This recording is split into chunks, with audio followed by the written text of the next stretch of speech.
Rahmatan lil alamin itu harus berani rawe rendas, malang-malang putung, maju terus. Itu rahmatan lil alamin.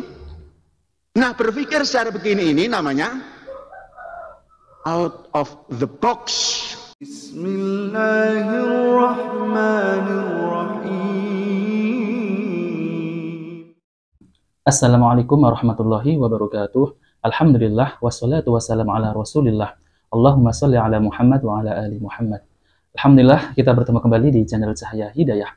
Nah, teman-teman semuanya, jadi di video kali ini saya akan mereaksi kembali yaitu tentang isi ceramah Bapak Panji Gumilang, yaitu pimpinan Pondok Pesantren Al Zaitun, yaitu mengenai tentang Islam rahmatan lil alamin. Jadi Bapak Panji itu mengatakan bahwa Islam rahmatan lil alamin itu harus maju terus gitu ya. Jadi mengenai perkataan Bapak Panji Gumilang, pimpinan Pondok Pesantren Al Zaitun, mengatakan dalam ceramahnya itu bahwa Islam rahmatan lil alamin itu harus maju terus. Nah, teman-teman semuanya, maksudnya apa beliau mengatakan seperti itu ya? Apakah yang dimaksud beliau itu Islam rahmatan lil alamin itu mengasihi orang-orang kafir ya? Apa seperti mengundang untuk berdoa, beribadah di masjid ya? Yang kemarin itu videonya beredar. Nah, teman-teman semuanya, penasaran kan? Mari kita simak isi ceramahnya Bapak Panji Gumilang. Rahmatan lil alamin itu harus berani rawe rendas, malang-malang putung, maju terus. Itu rahmatan lil alamin. Nah, berpikir secara begini ini namanya out of the box.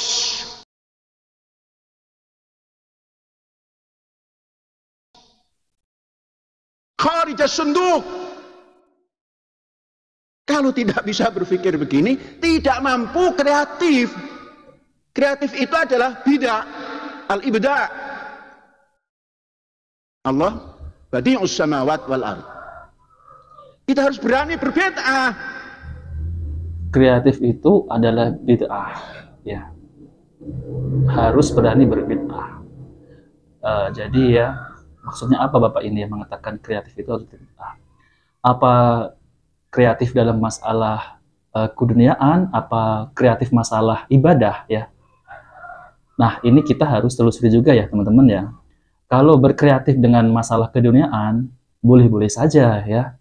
Tapi kalau kreatif masalah ibadah, seperti yang sholat id kemarin itu, mengundang orang kafir ya, mengatasnamakan rahmatan lil alamin ya.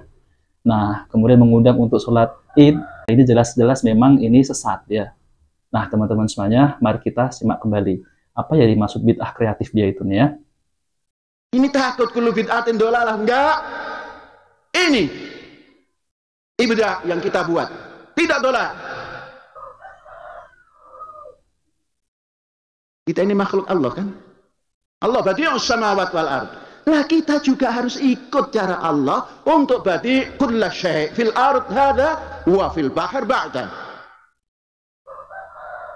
Ini keberanian. Dan berani seperti ini, inilah berpikir out of the box. Kharijas sunduk. Inilah jiwa pesantren. Kalau pesantren hanya ikut ketetapan Departemen Agama, jadi apa pesantren ini? Membiayai tidak. Pesantren rata-rata adalah mandiri, swasta, berbiaya sendiri. Kok diatur-atur dengan aturan yang sering tidak sesuai? Tidak pernah mengajar, ikut menilai. Tidak pernah mengajar, membuat soal ujian. Yang mengajarkan guru-guru yang ada di pesantren itu. Adapun kita menghormati, karena Departemen Agama itu ada di negara Republik Indonesia. Jadi jangan terlalu norok buntek, kata orang Madura, terhadap aturan-aturan yang dibuat, yang terkadang tidak bisa dilakukan oleh siapapun. Maka terjadi lima taqulun ma la taf'alun. Inilah jiwa pesantren. Jiwa mandiri dan jiwa berani. Berpikir yang bebas. Nah, teman-teman semuanya, kita sudah mendengar ya, yaitu isi ceramahnya pimpinan Pondok Pesantren Al Zaitun, yaitu Bapak Panji Gumilang. Ya. Jadi teman-teman semuanya ya, tentang makna Islam rahmatil alamin ya, yang beliau ucapkan itu, apakah yang seperti mengundang orang-orang kafir ya, ataupun merangkul orang kafir dalam bentuk mengundang untuk menghadiri sholat id. Nah, apakah seperti itu ya? Jadi ini adalah toleransi yang kebablasan ya. Jadi akan menimbulkan penyimpangan-penyimpangan dalam beragama jadinya. Yang saya telusuri ya di YouTube itu, sampai-sampai ya orang kafir ya dari Kristen Philadelphia itu diundang ya. Diundang, kemudian berdoa di dalam masjid ya, beribadah, terus mengucapkan haleluya ya, seperti ya, Tuhan Yesus gitu. Nah, teman-teman semuanya ya, saya akan tampilkan ya videonya, cuplikannya ya, yaitu tentang orang Kristen ini diundang kemudian berdoa di dalam masjid. Apa tujuannya ya? Apakah ini yang dimaksud Islam rahmatil alamin ya? Nah, teman-teman semuanya, mari kita simak ya. Perlindungan Tuhan. Terima kasih Bapa, ini doa kami, ucapan syukur kami. Nama Yesus. Daripada Yesus. Haleluya. Engkau ulurkan tangan menolong semua apa yang sudah dikerjakan dan apa yang kami akan kerjakan. Terima kasih Bapa. Ini doa kami, ucapan syukur kami yang kami naikkan kepadamu di dalam satu nama yang kami kagumi, yaitu nama Tuhan Yesus Kristus, Juru Selamat dunia. Terima kasih Tuhan. Kesehatan C Dan kami berdoa untuk kesehatan C di tempat ini sebagai pemimpin yang Tuhan anugerahkan hikmat. Kami doakan supaya terus sehat, sama dengan keluarga, tetap dalam penyertaan Tuhan, dalam perlindungan Tuhan. Nah, teman-teman semuanya, jadi tadi saya sudah lihatkan cuplikannya ya, yaitu tentang orang-orang Kristen ini ya, orang-orang kafir ini diundang dan berdoa di dalam masjid, yaitu di Pondok Pesantren Al Zaitun. Dan yang sholat yang kemarin itu ya, sholat id itu yang ada bapak-bapak dan ibu-ibu, itu semestinya itu bukan muslim ya. Itu adalah agama Kristen ya, ataupun Katolik. Karena di situ dia tidak mengikuti sholat id, akan tetapi beribadah di dalam masjid sesuai keyakinan masing-masing. Dan ini jelas adalah menyimpang ya, dan ini adalah sesat. Dan tidak boleh diikuti seperti ini. Sangat berbahaya ya teman-teman ya. Seperti ini berdoanya ya. Saya nggak tahu tangannya gimana, tapi seperti ini ya. Dan yang ibu-ibu juga berdiri, duduk, ya, tidak sujud ya. Nah teman-teman semuanya ya. Jadi saya akan bacakan yaitu tentang pemahaman yang salah kaprah tentang mengenai rahmatan lil alamin. Jadi permasalahan ini muncul ya ketika orang-orang menafsirkan ayat tentang wa ma arsalnaka illa rahmatan lil alamin ya. Jadi mereka itu menafsirkan secara serampangan dengan bermodalkan pemahaman dengan logika yang dangkal ya, atau berusaha memaksakan makna ayat agar sesuai dengan hawa nafsunya. Di antara pemahaman tersebut ada ini yang seperti video itu tadi ya. Jadi mereka itu menafsirkan ini dengan hawa nafsu, yaitu arti rahmatil alamin itu berkasih sayang dengan orang kafir. Jadi sebagian orang mengajak untuk berkasih sayang kepada orang kafir, tidak perlu membenci mereka, mengikuti acara-acara mereka, enggan menyebut mereka kafir, atau bahkan menyerukan bahwa semua agama sama. Ini tidak benar ya kalau menafsirkan ayat seperti itu. Rahmatil alamin itu seperti itu. Kita tidak boleh mengikuti ritual-ritual mereka ya, beribadah di tempat mereka, dan kita juga tidak mengundang mereka untuk beribadah di tempat kita, misal di dalam masjid, terus mengucapkan semua agama sama, mengatakan semua agama sama. Lalu kalau semua agama sama ya, kemudian lebih baik masuk Kristen aja kalau semua agama sama, masuk surga. Seminggu sekali sembahyang di gereja, kemudian masuk surga, kan enak kan kalau semua agama sama. Akan tetapi hanya Islam agama yang diridhoi Allah SWT.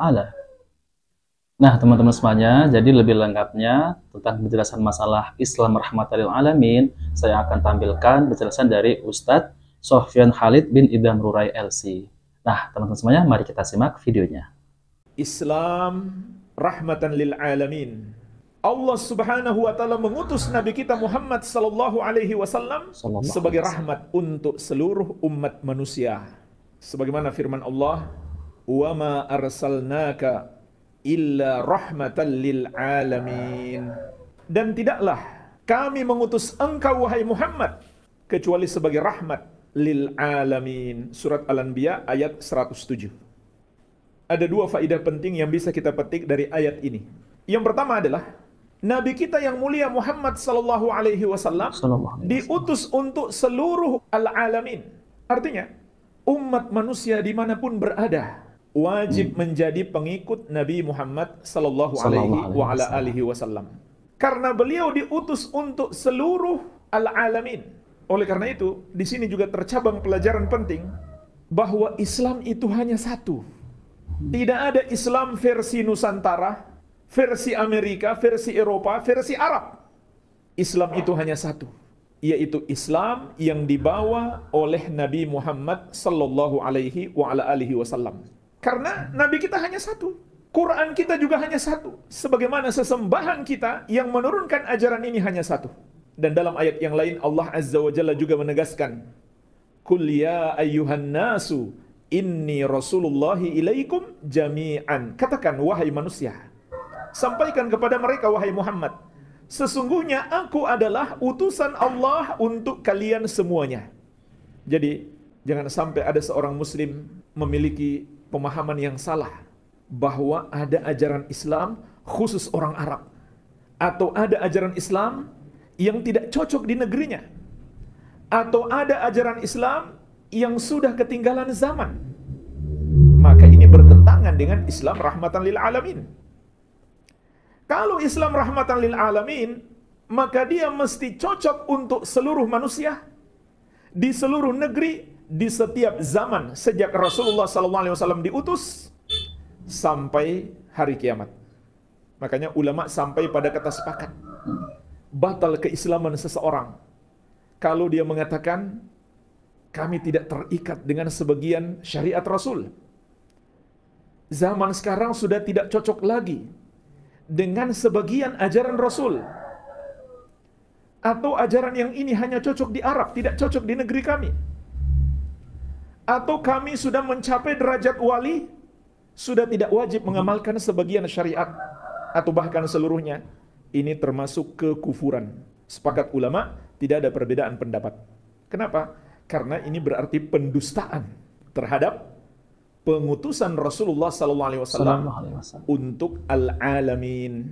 Ini faidah yang pertama.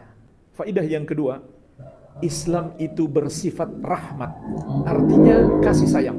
Inilah yang dengannya Nabi kita yang mulia Muhammad SAW diutus. Wa ma arsalnaka illa rahmatan lil alamin. Dan tidaklah kami mengutusmu wahai Muhammad kecuali sebagai rahmat untuk seluruh makhluk.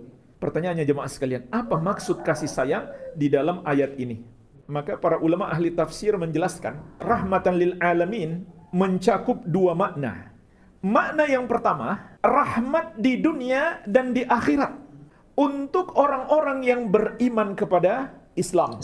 Kepada Nabi Muhammad sallallahu alaihi wasallam. Islam rahmatan lil alamin. Artinya, kalau seseorang masuk Islam, dia dapat rahmat. Kalau dia menjadi pengikut Nabi Muhammad SAW, dia dapat rahmat. Di dunia dan di akhirat. Di dunia dia mendapatkan hidayah, dan di akhirat dia dimasukkan ke dalam surga. Makna yang kedua, yang dimaksud Islam rahmatan lil alamin juga berlaku bagi orang non-muslim. Orang kafir yang belum masuk Islam. Apa rahmat untuk mereka?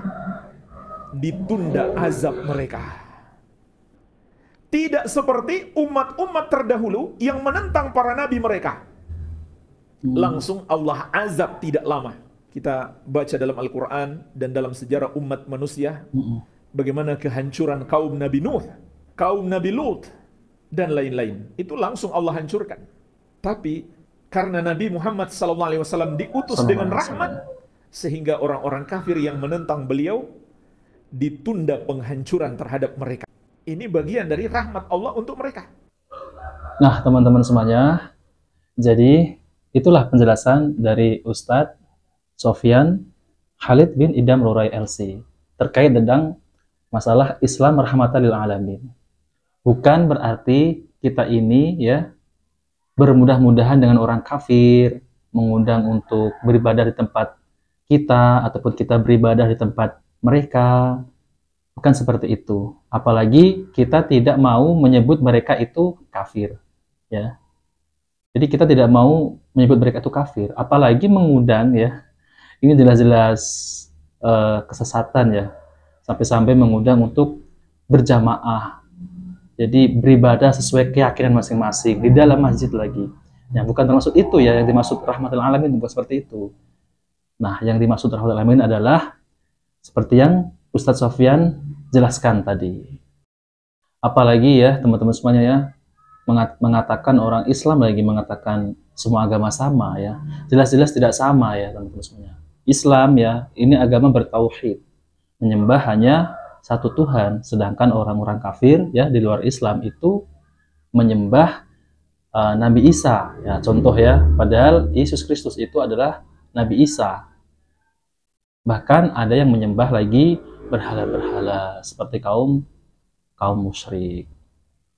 Kalau misal ya ada yang mengatakan semua agama sama, ngapain tidak masuk Kristen, hanya beribadah seminggu sekali ya bisa masuk surga. Karena ada yang menembus ya. Kalau bermaksiat apapun, ada yang menembus dosanya. Nah, seperti itu ya teman-teman semuanya ya. Jadi, agama yang diridhai oleh Allah adalah Islam. Yaitu, inna dina indallahil Islam. Jadi, semua agama itu tidak sama ya. Hanya Islam yang diterima oleh Allah, yang diridhai oleh Allah. Nah, teman-teman semuanya, jika video ini bermanfaat, jangan lupa like dan subscribe di channel Cahaya Hidayah. Wabillahi taufiq wal hidayah. Wassalamualaikum warahmatullahi wabarakatuh.